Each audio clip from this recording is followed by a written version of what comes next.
1, 2, 3, 1. My latest sun is sinking fast. My race has nearly run. My strongest trials now are past. My triumph has begun. Oh, come, angel band, come and around me stand. Oh, bear me away on your snow white wings to my immortal home. Oh, bear me away on your snow white wings to my immortal home. I've almost gained my heavenly home. My spirit loudly sings. The holy ones, behold, they come. I hear the noise of wings. Oh, come, angel band, come and around me stand. Oh, bear me away on your snow white wings to my immortal home.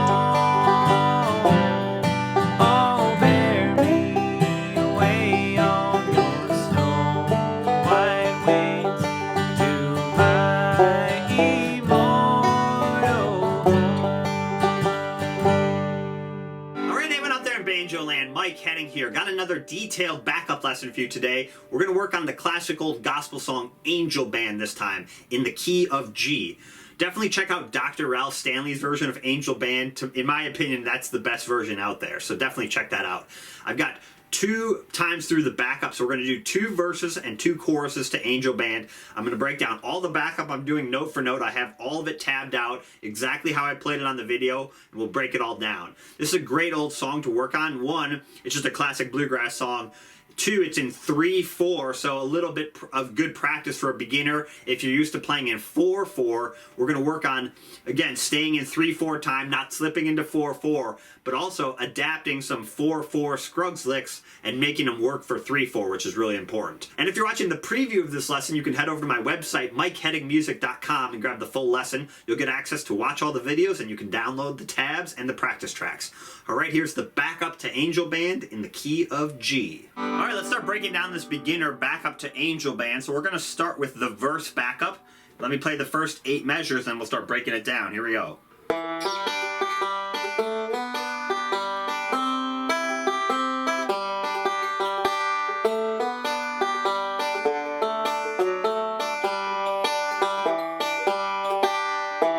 Do that a few times.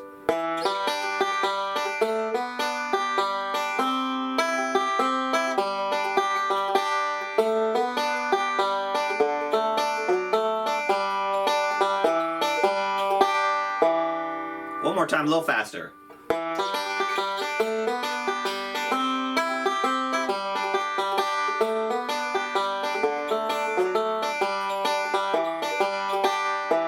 Okay, so we're just going to start with some basic down the neck backup for the verse. So kind of my thought process on this song is adding some nice rolling backup in the background that's not too busy, that kind of leads to the next chord. But we're not going to do a lot of licks on this song. This is a vocal song. This is a song based on harmonies. So this is one of those songs where I really like to kind of play, I think less is more on the backup for this song. You know, I think it's easy on, and some songs it sounds better to throw lots of licks and lots of little fills. But for this song, I'm kind of thinking of more just leading the chord changes. So we have 2 measures of G to start, so we don't have a pickup in the backup. We're just going to start in measure 1, and I'm just going to do the classic 2-5 slide. Remember, we're in 3/4 as well, so we have 3 beats per measure.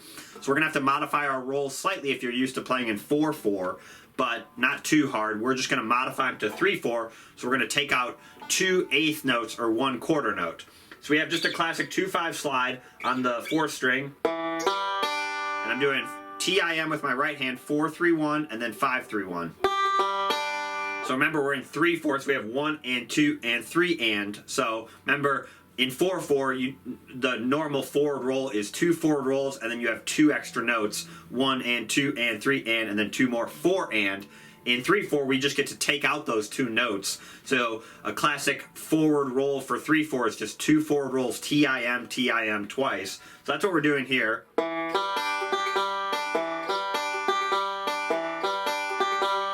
The other thing I'd kind of recommend with this song, and again, I just played it based on how Clint sang it and strummed the guitar, is adding a little bit of swing. So kind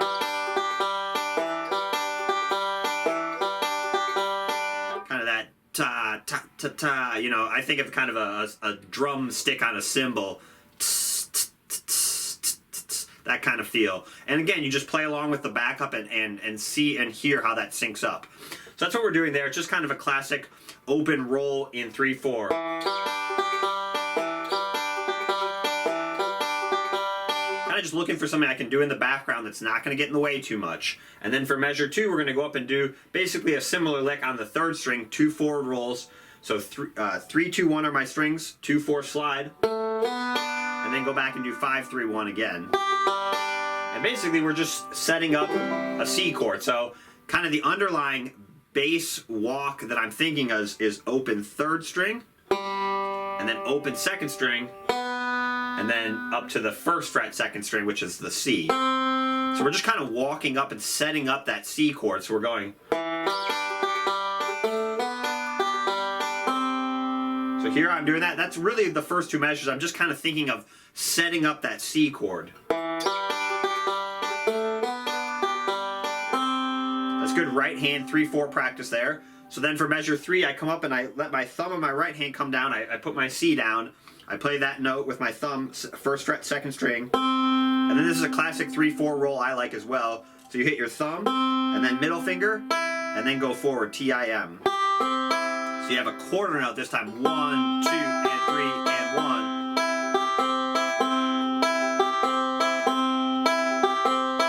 So you have 1, 2.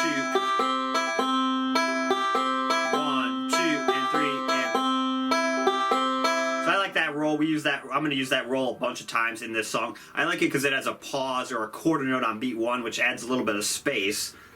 So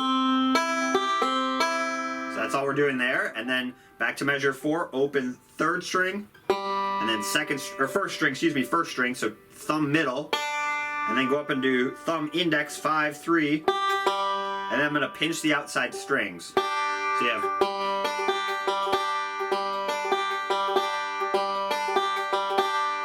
If you didn't like that pinch, you could just do your open 1st string with your middle finger. Again, we're kind of thinking what I call a generic background roll. Just open strings, it's not getting in the way. It has a little bit of a rhythm too, which I like.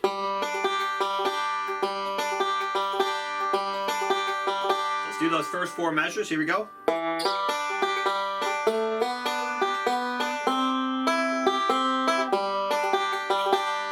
The other thing I might do is accent on that C a little bit, so.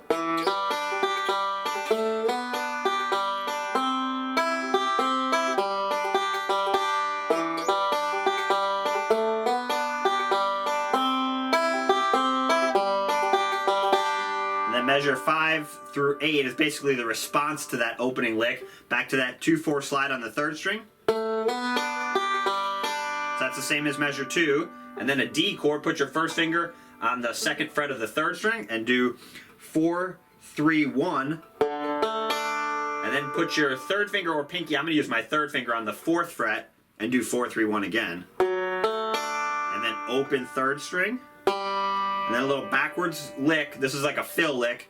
And then open 3rd string, pinch the outside strings, and then 2nd fret. So let's we'll break it down more in a second. Let's do measure 7 one time. That's a good one to practice.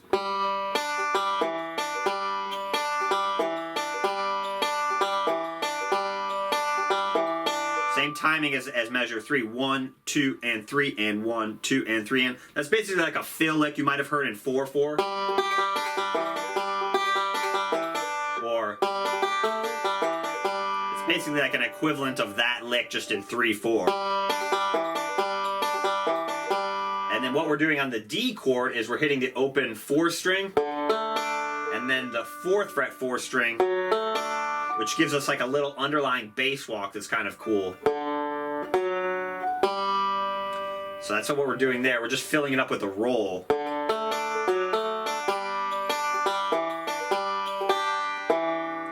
So let's do 5 through 8. We have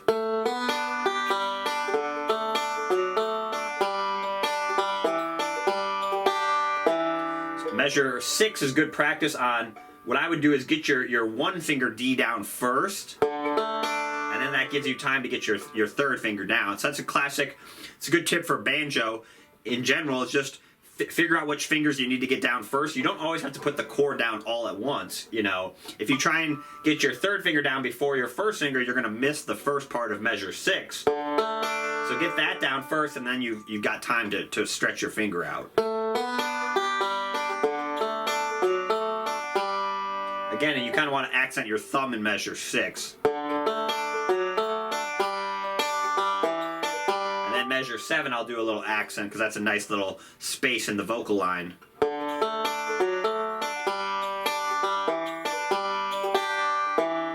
Okay, let's listen to me and Clint do those first 8 measures a few times. My